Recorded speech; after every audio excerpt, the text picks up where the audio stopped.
Hi, I'm the Sad Panda. This is going to be the 14th episode of my series, I Read This, Should You? Where basically I give you a review on a manga, book, or web novel that I've read, and you decide whether or not to read it. And of course, I only touch on the first 100 chapters so to not spoil everything, but this episode is going to be on a manga, one of my most recently read manga, so I've got a lot of good things to say about it. I mean, might have some recency bias because I did read it recently, but it is called Jujitsu Kaisen. Now, Jujitsu Kaisen is a story essentially about a kid named Itadori Yuji, who is like your average high school kid, except for he's like really strong. Like, that's something that like is touched on a lot, is like his physical prowess, even though he's like a skinny guy, you know, he's not overly jacked or built or anything, but he's very strong, like very strong. So Itadori Yuji, the story starts, he's visiting his grandfather. His grandfather is in the hospital and he visits him very often. And on this particular visit, his grandfather passes, which is really rough. It's really sad. But his grandfather says something to him that kind of changes like Yuji's way of thinking, or Itadori's way of thinking. His grandfather says to try to help people as much as you can. He says, "You're a strong kid. You know, help people as much as you can." And Itadori takes this super literally, and we'll get to that in a little bit. So Itadori obviously goes to high school. He is like a young man, so he goes to high school. He's part of a club that like an occult research club, so about like demons and ghosts and all that stuff, and they like research that. And he's got a couple friends there, and they all like get along pretty well. But at the school, it turns out that Itadori is so good at like being like so physically strong and so physically fast that there was like a confrontation where the coach of like track and field signed Itadori up for track and field, even though he signed up for the research club. And there was a whole issue with that. And they had like what's it called? They had like a competition between the track and field teacher and Itadori where they had to shot put. And you know how you shot put, you hold it to your neck, you spin usually, you launch it with like a straight arm, you know, that kind of thing. Itadori's like, "Can I throw this however I want?" And he's like, "Yeah, obviously." And he picks it up like a baseball and bombs it. Like he gets a world record, like just on a random throw. He just like whips it. And this is real huge metal. It's just super funny and I love that. But so we move on from that, and their research club finds this like talisman that's like locked in the school, on like the school's premises, right? And it's like supposedly it's supposed to keep like spirits away, it's supposed to be good luck or whatever. And they find it and they're like, "Oh, well, at midnight tonight or whatever in the school, we're going to open this talisman and see what it is." And that's how this whole story starts. So in this world, there are things called sorcerers and there are things called curses. Now, they're also called demons, but generally they're going to be called curses. They're like spiritual beings that manifest based on like blight or like a death, like a scary death, stuff like that. They talk about how like there's curses that they're called special grade curses that will manifest based on like fear, essentially. So there's a special grade curse that's like a volcano. He has like a volcano head. He's a cyclops and he can control like lava and fire. And that's because of like humans' manifestations, fear of like volcanoes and stuff, you know, like old, like, you know, they used to ritually like sacrifice people to volcanoes and stuff because we used to think that they're like angry gods that can be appeased. As humans, that's just what it is. We like to imprint emotions and things on like nature that we can't exactly explain. So like that's how curses can come to be. Curses can come to be from like an extremely violent death or something like that. Just like a demon, you know. They are unwrapping this talisman. So this talisman, what it does from the perspective of a jujitsu sorcerer, which is I'm going to say Megumin. He's another young man, but he goes to Jujitsu High, where he learns Jujitsu sorcery to banish curses and to save people's lives, that kind of thing. And so Megumin is coming to Itadori's school because there was like a special grade talisman that is locked there, and the like the lock is like degrading, like because after, like, you can't destroy this specific talisman because of the curse that it comes from is so powerful that you can't destroy what it is. So the the seal on it's degrading, so he has to go and grab it and bring it to Jutsu High so they can like redo the seals, and so it doesn't like open and cause like a catastrophe, right? Megumin's going to the school, and he tries to find the talisman, and it turns out it's not there. I mean, obviously, because Itadori and his friends, they have it, and they're going to be opening it at midnight. So Megumin goes on a hunt for Itadori. Itadori isn't at the school at the time because he didn't want to open the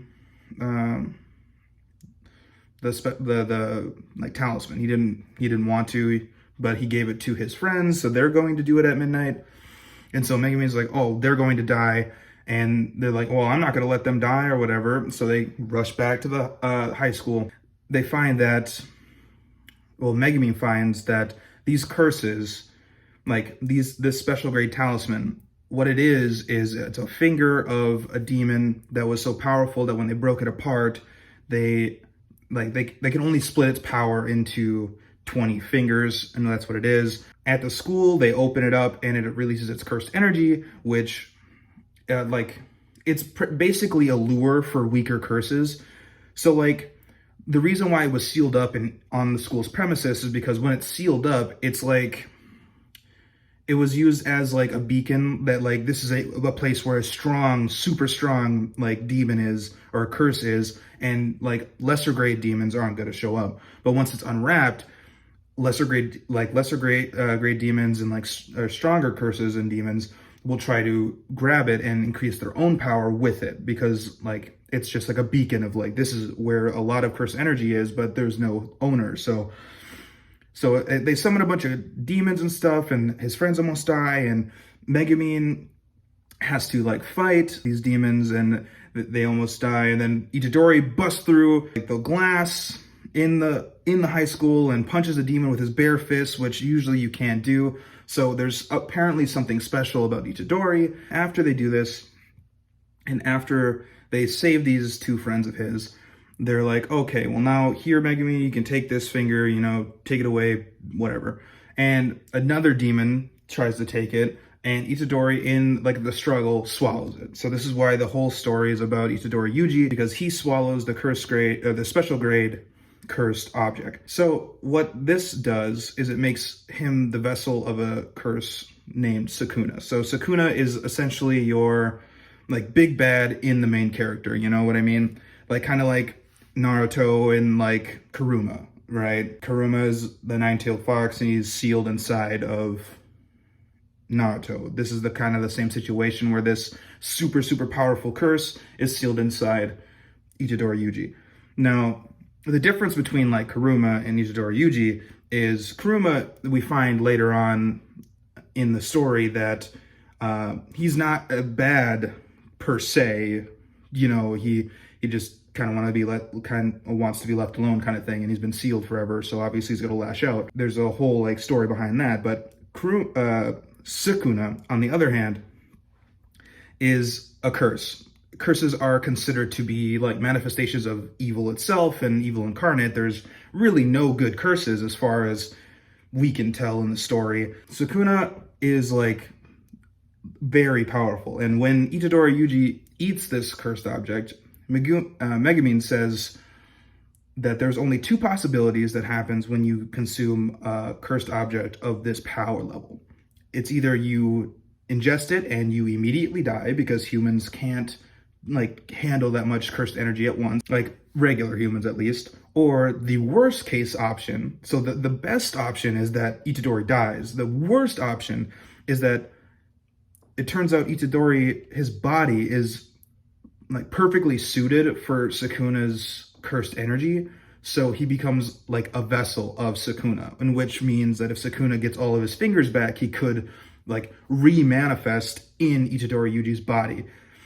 And it turns out that that is the exact situation that happens. Obviously, Itadori like eats the finger, and he like gets these like black marks on his face, and he gets like another set of eyes, because from what we're told later on about what Sukuna is or what he was a human that just became a curse, and he was a four-armed, two-headed demon. That's like his whole thing. And the pieces that they split up are obviously Sukuna's fingers, because there are 4 hands, so 20 fingers. And so obviously this is a very powerful curse, and he like starts going crazy, starts laughing. He's like, where's the women, where's the bloodshed, oh, I'm gonna enjoy it all or whatever. And Itadori is like, no, this is my body, and he literally just forces Sukuna like to sleep, essentially.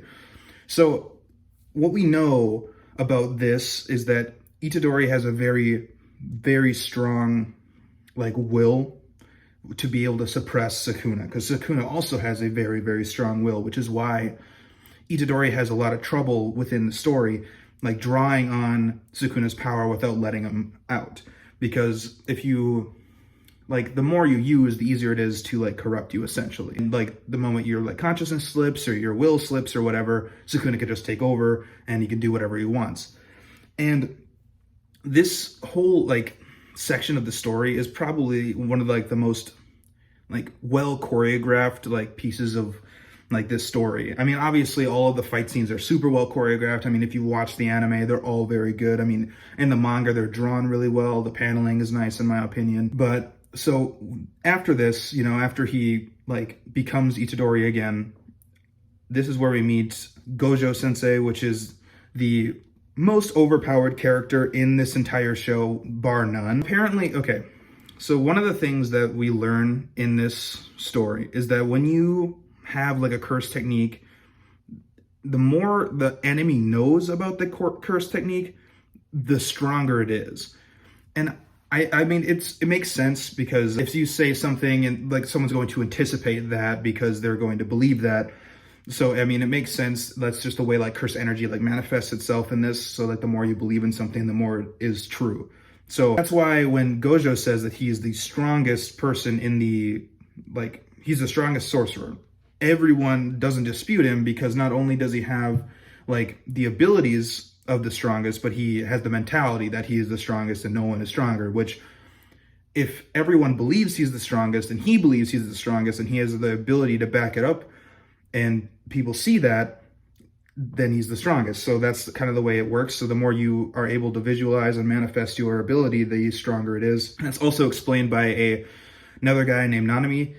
I think that's how you, yeah, I think it's Nanami, but he was like a salary man, but he has the ability, like, what is it, 7/3 or whatever, and he can find the weak spot on any creature, and which means if he hits it, it's like a crit, like a video game, and he can like cut you in half with like the backside of like a dull blade.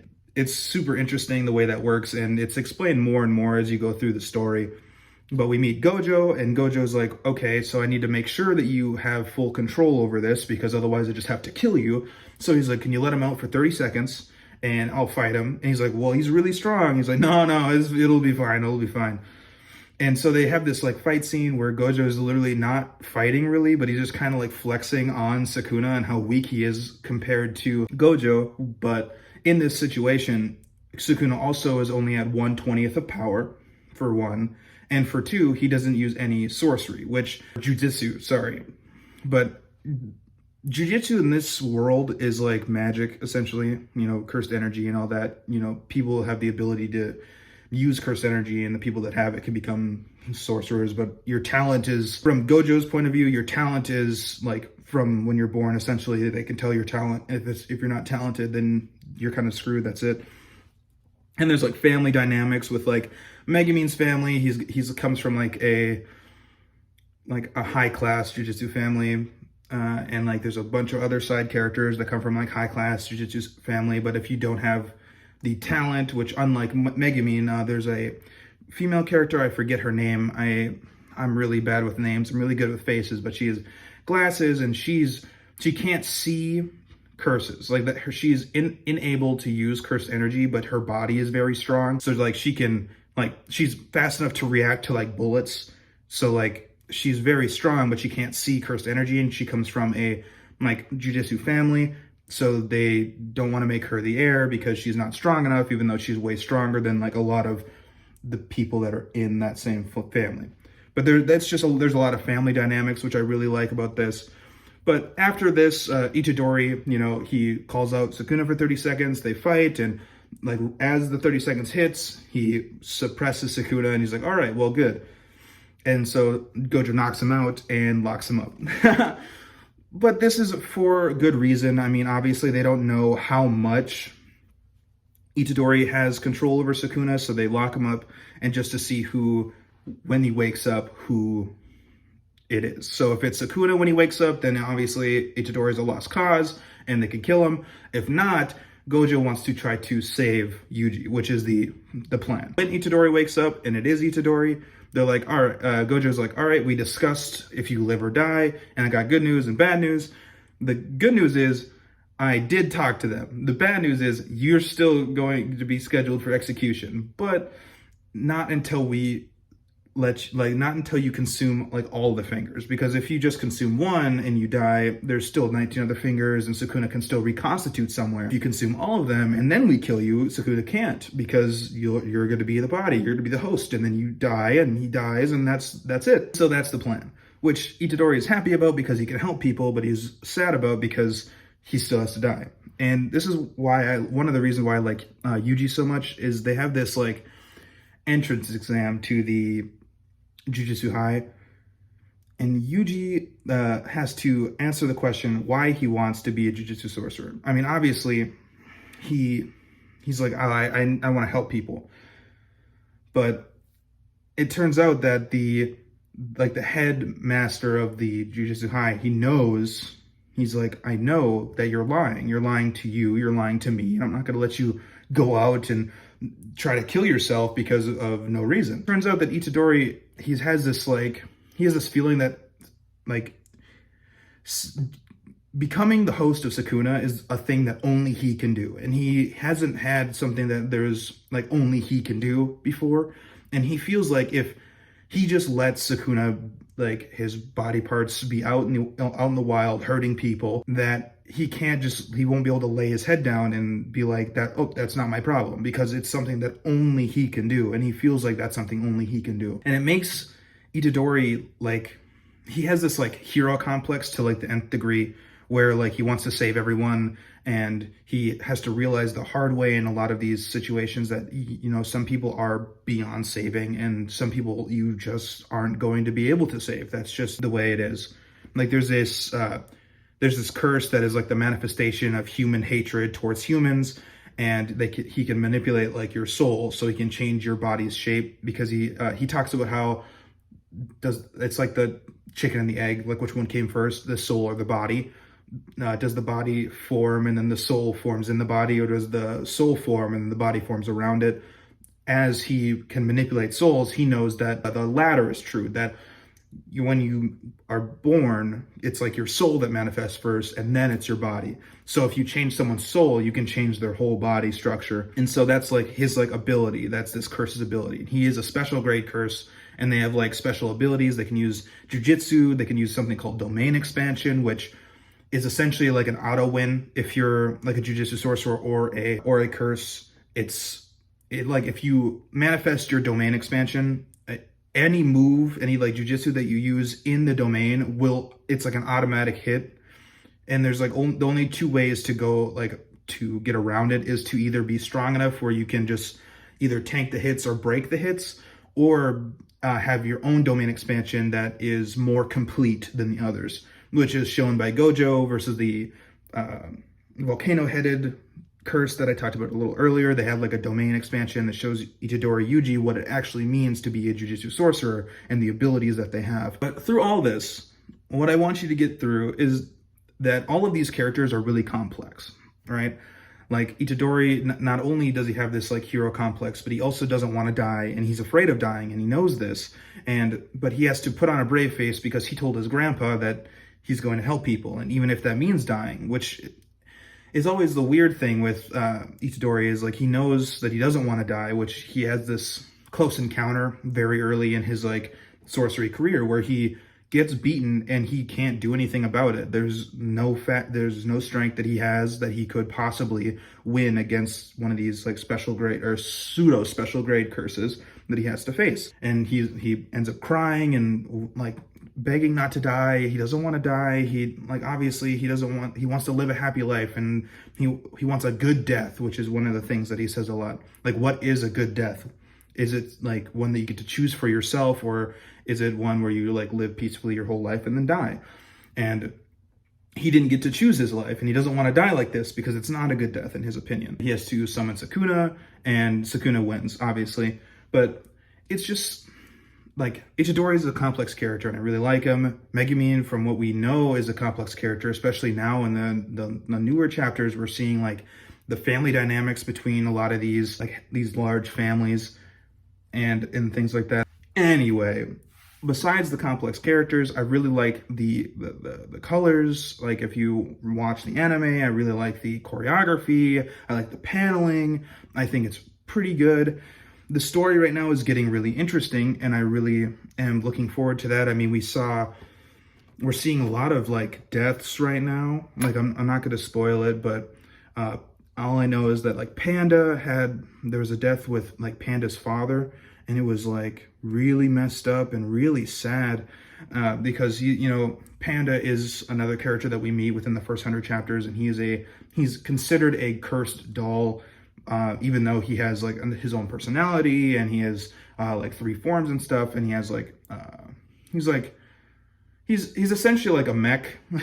I would not like a mech, but like he's like a machine, like a robot essentially, but as like in the form of a panda. Cursed dolls are something that only some people can make, and they usually don't have a will of their own, but this one specifically does. So it's pretty interesting, and there's this huge like fight between his father and like one of the headmasters of the school, and it's really messed up, and there's a lot of crying and stuff like that happens. And one of the like latest chapters, a side character that we didn't get to know all that much was fighting to become an heir, and she gets killed by her dad.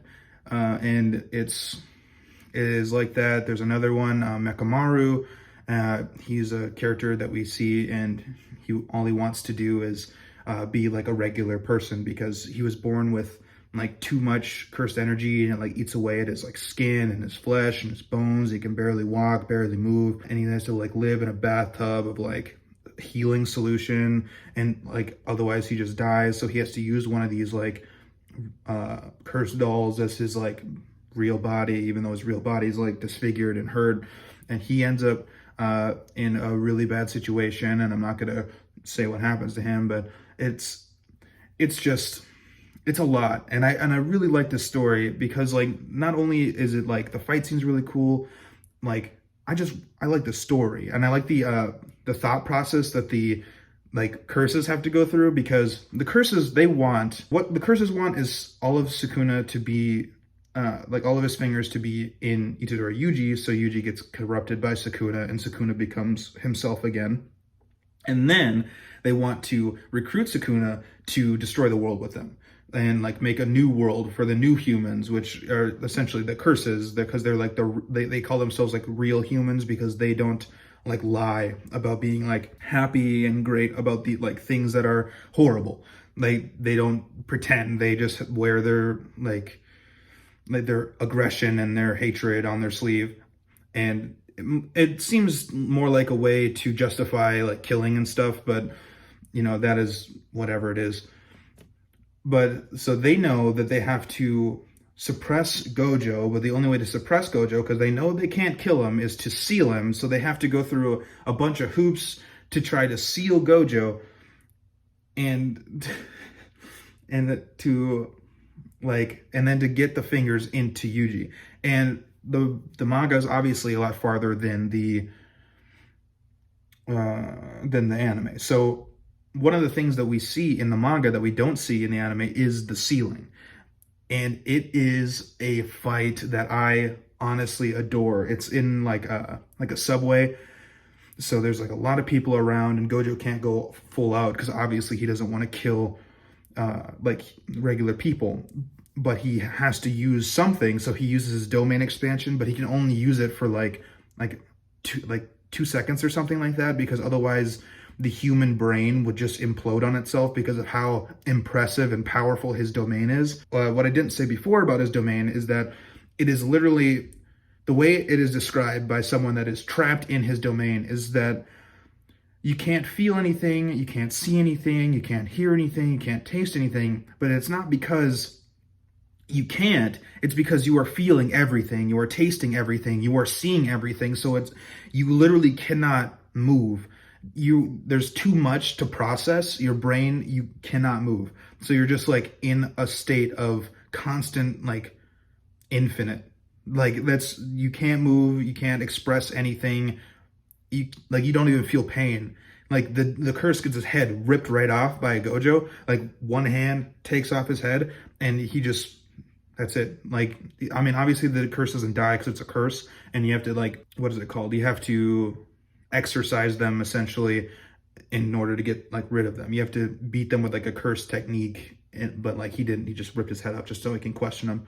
But like the human brain can't comprehend that much, so he has to go, like, his movement speed is lightning fast. It would be considered lightning fast because you only see a lightning flash for like a second, right? Like, but that moves like miles, and he has to try to, like, dispatch the curses or like get all of the people out of there, because like he can't go all out, so he can't destroy these, like, special grade curses, and these special grade curses don't give a shit about humans.